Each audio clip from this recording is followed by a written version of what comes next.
నా పేరు తూడి వెంకటేష్. నేను గవర్నమెంట్ టీచర్ని. నేను మహబూబాబాద్ నుంచి వచ్చాను. ఒక్కసారి ఈ ఆశ్రమానికి పోయి సందర్శించాలనుకున్నాం. అనుకొని అన్ని రోజుల నుంచి ఈ రోజు కుదిరింది. మాకు వచ్చి చూసాము.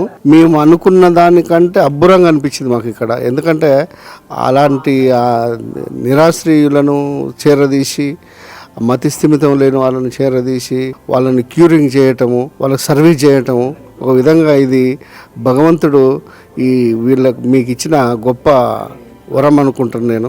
ఎంతో ఓపిక ఉండాలి. మామూలుగా మతిస్థిమితం లేని వాళ్ళని మెయింటైన్ చేయటం అనేది చాలా కష్టసాధ్యమైన విషయం. ఎందుకంటే మనం చెప్పింది వాళ్ళు పాటించలేరు, వాళ్ళకి తెలియదు.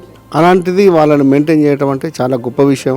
ఇది ఒక విధంగా చాలా అద్భుతమైన కార్యక్రమం అనుకోవచ్చు. ఇంకా ఇది చేయవలసిన కార్యక్రమాలు చాలా ఉన్నాయి. దేనికైనా డబ్బుతో సంబంధించి ముడిపడి ఉన్నది. కాబట్టి ఇంకా ఎవరైనా భక్తులు చూసి ఇన్స్పైర్ అయ్యి మనవంతు సహకారంగా మనం ఇస్తే బాగుంటుందని నా యొక్క అభిప్రాయం. నా పేరు అన్నపూర్ణ, మాది మహబూబాబాద్ డిస్టిక్. 2-3 సంవత్సరాల నుంచి వద్దాం అనుకుంటున్నాము.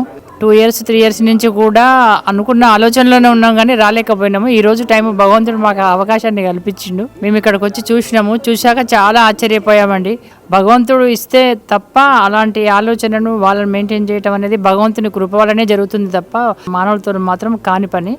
ఆ విషయంలో మాత్రం మేము వాళ్ళకు చాలా హెడ్సప్ చెప్పగలము. అసలు ఇక్కడ మెయింటెనెన్స్ అంతా బాగుంది. గట్టు శంకర్ గారికి మనందరి సహాయ సహకారాలు కంపల్సరీ ఉండాలి.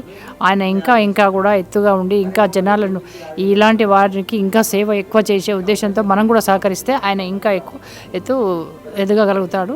అది భగవంతుని కృప తప్ప అసలు మనం చెప్పలేకుండా చాలా ఆశ్చర్యకరంగా ఉన్నది. ఇక్కడ మెయింటెనెన్స్ చాలా బాగుంది. అసలు ఇక్కడ వారికి భోజనం కానీ ఏదైనా సరే అసలు అది చాలా అంటే చెప్పలేనంత విధిగా ఉన్నది. నాకైతే చాలా బాగా నచ్చిందండి. మీ వీలున్నంత వరకు మీకు ఎప్పుడు వీలున్నా వచ్చి ఇక్కడ దర్శించుకొని మీకు చాలంత మీకు ఓపికన్నంత సహాయం చేసి వెళ్ళగలరు.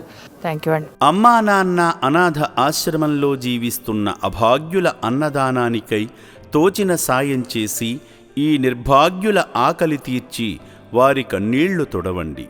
ఈ అనాథులను కూడా మీ బిడ్డలుగా భావించి వారి ఆకలి తీర్చడంలో భాగంగా బియ్యము, పప్పు, ఉప్పు, నూనె వంటి కిరాణా సామగ్రితో పాటు కూరగాయలను అందజేసి 3 పూటలా జరిగే అన్నదానానికి మీ వంతు సాయం చేసి చేయూతనివ్వండి.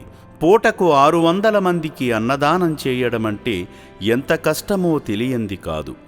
ఈ అనాథుల ఆకలి బాధలకు చెలించి మీరు చేస్తున్న సాయం వల్లనే ఈ అన్నదాన యజ్ఞం నిర్విరామంగా కొనసాగుతుంది.